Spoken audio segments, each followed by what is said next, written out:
What is up, everybody? Welcome back to another video. In today's video, we are here with the second injury report of the week for the Lions and for the Seattle Seahawks. Unfortunately, we weren't given a lot of good news today for the Lions side of the injury report. The Seattle Seahawks have a lot of changes going on. Plus, we got to hear from both coordinators today, Anthony Lynn, Aaron Glenn, and a little bit of Dave Fit. So let's get it started. The city's been down, and it found a way to get up. And when you knock us down, we're going to get up. And on the way up, we're going to bite a kneecap off, all right? And we're going to stand up, and then it's going to take 2 more shots to knock us down.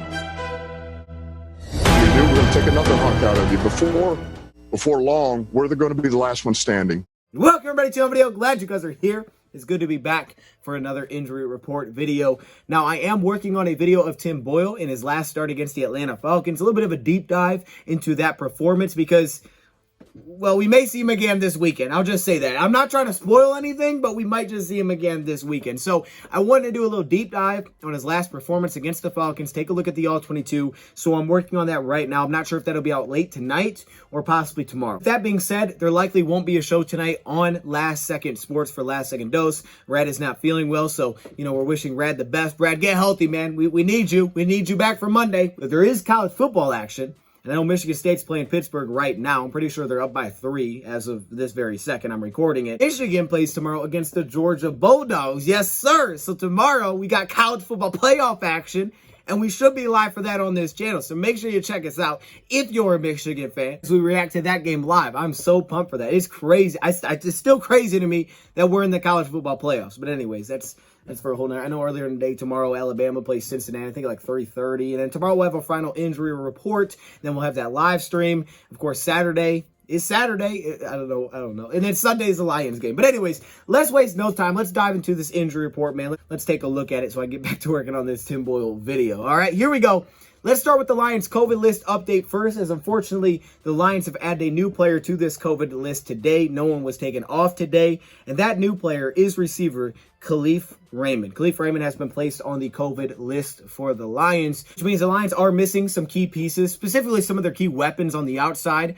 Also, the tight end position, we know how, limited that is. And actually, Anthony Lynn said it today that, we're going to be looking at those guys. They're going to have to step up, and they're going to have to help us on Sunday. Some of these guys that we signed early in the week, the 2 guys that he specifically brought up were Ross Travis, a tight end that we signed this week, kind of a vet around the league, and also Jared Pinkney, who was here earlier in the season. Those are the 2 guys that he brought up. So if I had to guess which 2 guys the Lions are going to have with them on Sunday, some of these new guys, it's going to be those 2 tight ends. We're missing some of those pieces as well because we also have Josh Reynolds out. The COVID list currently right now has Michael Brockers, Big V, the right guard, Allison Dremel, who's on the practice squad, Josh Reynolds, of course, Brock Wright, the tight end, Steven Montez, the practice squad quarterback, and Kalif Raymond. So that's currently the Lions' COVID list, which means for this game at receiver, assuming those guys can't play, because Kalif Raymond could return. If he is vaccinated, he could return, but if not, he'll be out for Sunday's game because you have to wait at least 5 days if you're not vaccinated. We don't know the status of those guys, but unfortunately, as we know, usually when you're placed on that list, you miss the next game. That's just kind of been the case this year.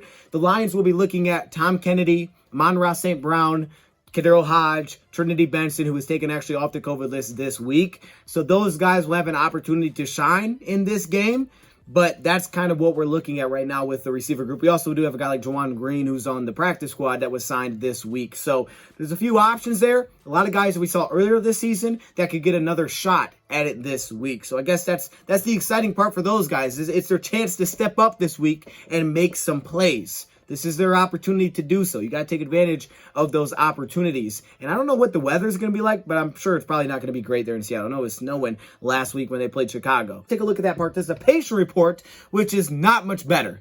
All right, today we have a couple of new additions, starting at the top with Curtis Bolton, the linebacker, who was recently signed to the active roster, which is why he's now on this list. Usually he was just on the practice squad, and we would elevate him, and he would help us on special teams. But he has now been brought to the active roster because Josh Woods is on IR, and here he is showing up on this list with a back injury and limited participation, which likely means that something happened today. We'll keep an eye on it. We'll see where it is tomorrow. If he's limited again tomorrow, probably means that he's going to play. If it's no participation tomorrow, that's probably not a good sign for Curtis Bolton. Maybe he just wanted to be on this list. So he's like, hey, just list me as limited. I'll put back on there. I don't care. I just want to be on this list because I'm here. Probably not. No, probably not. But either way, Curtis Bolton, limited participation. We'll keep an eye on that one because he's mainly just been helpful for us on special teams. Another new addition to this list for the first time this year is cornerback Savion Smith from Bama with an illness did not participate today. Now, that's not COVID. That's the good thing because if it was COVID, he'd be on the COVID list. It's just illness. And usually when guys have illness, a day or two later, they come back with full participation and they're good to go. Again, Savion Smith has been mainly a special teams player for us. We saw that big hit that he made the first game he was with the Lions. But right now, illness, no participation. So hoping that he can get well and he can feel better. But, you're just hoping that none of this COVID stuff is like spreading through the receiver room and things like that. Continuing down, Jason Cabinda, the fullback, no participation for the second straight day.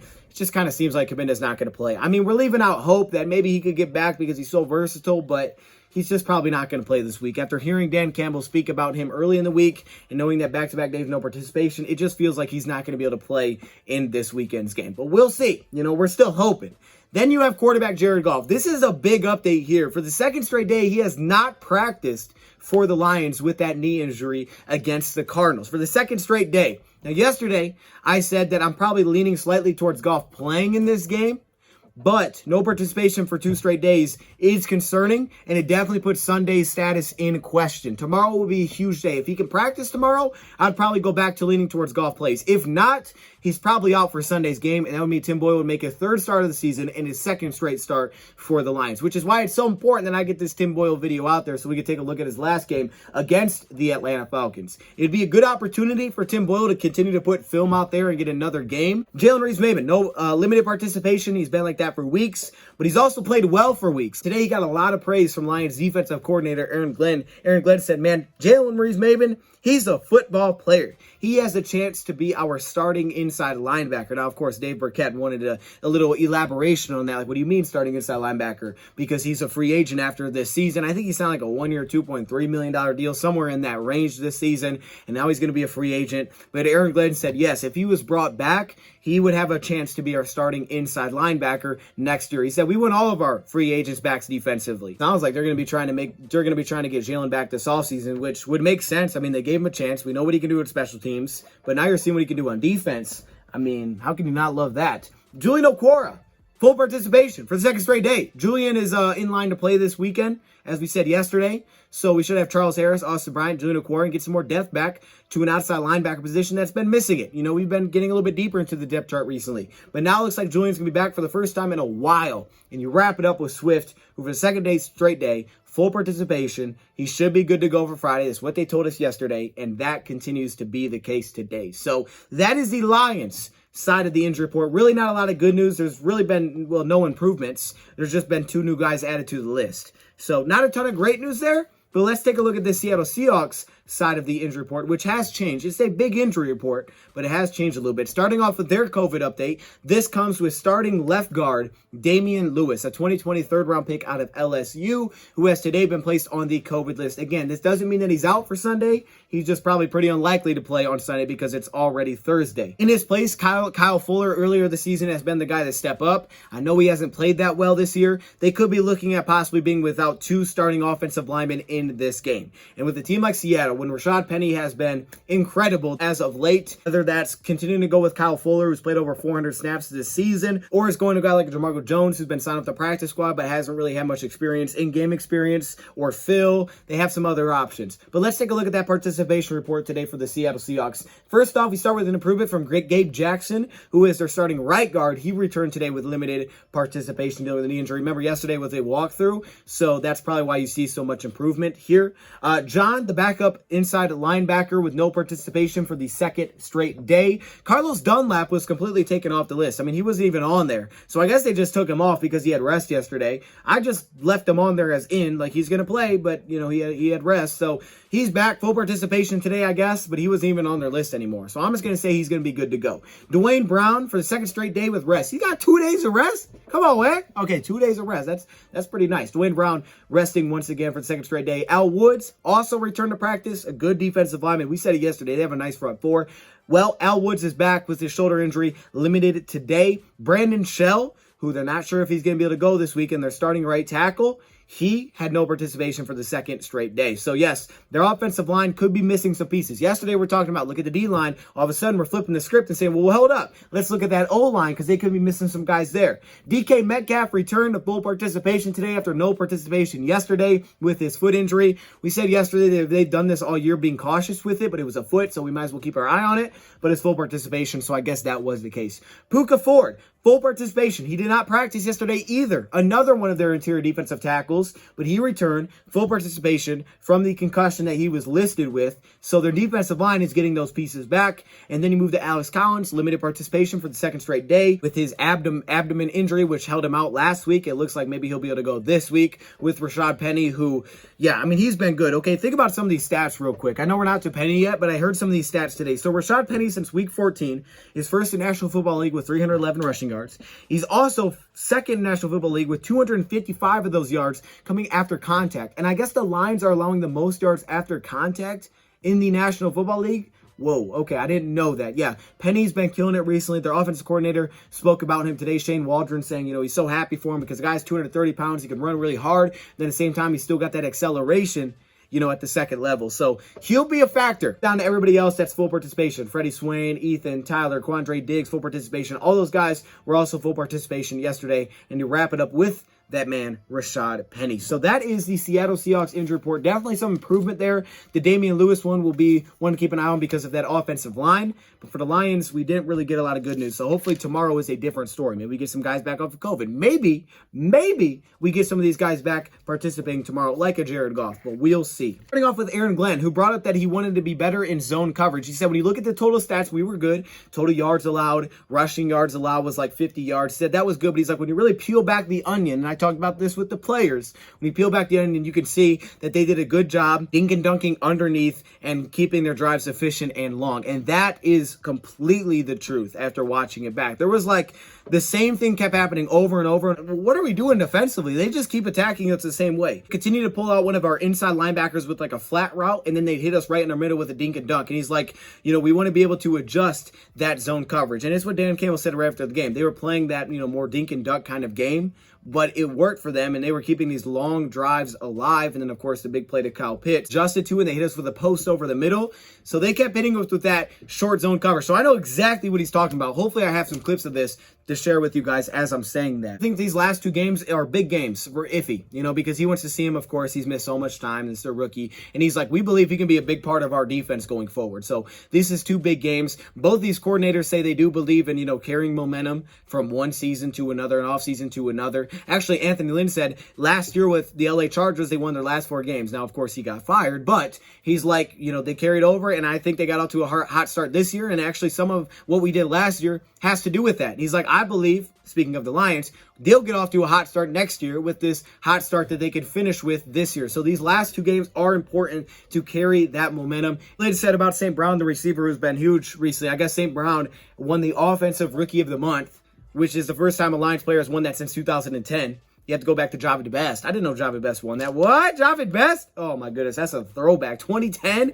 St. Brown has won that award, as he has the most receptions in December, aside from Cooper Kupp, who has 40 to his, I think, 35. He's 6th currently in receiving yards with 340, and he's 1st in touchdowns with 3 in December. Yeah, I would say he's doing pretty good. They actually made like a little video about Amon-Ra St. Brown. He's like, Amon-Ra has improved on 2 things since the beginning of the season. The first thing, route running, and second thing is understanding coverage. And that's something that guys, quarterbacks have continued to brought up about St. Brown, is he understands coverage, where the weaknesses are, running routes against certain types of coverage. I actually have a great clip that we'll show in that Tim Boyle video of Kalif Raymond sitting down in zone coverage, which was really nice. But those are the 2 things. And he's like, oh, so St. Brown will block. He's blocking, so you reward those guys that will block. And he's like, St. Brown is one of the best blockers that we have. I like all our receivers because they all block. I mean, the truth is they block, man. Even that touchdown St. Brown had, as soon as St. Brown catches it, Kalif Raymond finds somebody and he's blocking him into the end zone. I love that about our receivers. That's something that Hodge and Benson and Kennedy and whoever's going to play this weekend is going to have to show as well. They're going to have to show that willingness to block and move some guys. Funny story about John Madden. Of course, rest in peace, John Madden. It was crazy. Like when that news popped up on my phone, what night was that? I was editing something and it popped up on my phone and I was like, oh my goodness, no way. We were just talking about John Madden like a couple of months ago. It's wild. I mean, John Madden has had such a crazy effect over the NFL. It's insane. Like, yeah, I mean, that's the guy that got me into football. When you talk about Madden football, like the old Maddens, and I like the old Maddens better. You know, I do. I like the older Maddens way better than now. I still play Madden, but I like the old ones better. But that's what got me into it. I didn't even know John Madden was a broadcaster, to be honest. I just know him from the game. And I think he also, didn't he used to have his voice on the game? Am I losing? I think he also, because he was a broadcaster, he would broadcast on the game. John Madden, man. I've told the stories before. My first Madden was 2006, man. I don't even think I completely understood like what team the Lions were, because I had this. I think I had this then. This video of Barry Sanders, because I remember making Barry Sanders on the game. I put him on the Patriots looking back at it. I made the guy huge. I made him as tall as I could, as big as I could, as fast as I could, and I put him on the Patriots. But I just remember some of the names, man. The Willie Parkers, the LaDainian Tomlinsons of those old games. Some of the rookie mini camp. Like, oh my goodness, that's the stuff right there. That is the stuff. That dude is a legend. And he had a pretty funny story, Anthony Lynn, that, you know, I guess one of the stories with him is he called me about 5 years ago, and my phone rang. I answered my phone, and I said, hello. He goes, this is John Madden. And I say, yeah, this is Barack Obama. Who the hell is this? And said, no, this is John Madden. And I was like, come on, man, who is this? I don't have time for this nonsense. And he goes, Coach, this is John Madden, and I'm calling to ask you if you'd like to be on the competition committee. I said, oh. And after apologizing several times, you know, we had a good 30-minute conversation. And I got to tell you, you know, he has so much wisdom. And when he talks, you know, I listen. And so just in that 30-minute conversation, first conversation I've ever had with him, I learned a lot. Aaron Glenn said the same thing like Anthony Lynn. He's like, there's no doubt our players will play better next year. So we should have we're probably going to get a lot of re-signings this offseason. That's what I would say look forward to, especially on the defense side of the ball. Look forward to seeing a lot of alerts of Lions re-sign this guy and they re-sign that guy. Because there's going to be signings, but there's going to be a lot of re-signings, it sounds like, coming this offseason. And finally, Aaron Glenn talks about Seattle's offense, and he says, look, they do a really good job of stretching the run on you. They stretch the run well, and then they'll come back and hit you with the play action. They'll get you over top. They have 14, DK Metcalf, and they, of course, have Tyler Lockett, who's a good route runner. He's fast. He's strong. They can hit you with the play action. Look forward to a defensive battle on Sunday, you know, for Aaron Glenn to hopefully lock them up, especially if we got a backup quarterback, especially if the weather is not very good. But that Tim Boyle video is on its way either today or tomorrow. You know, we'll see when I'm able to get that out, but it should be before Sunday for sure. But either way, I'm going to leave it right there. That's the injury report for today. Let me know your thoughts in the comments below. And we'll see you tomorrow for Michigan, Georgia. Thank you, Brad, for watching, and I'm out.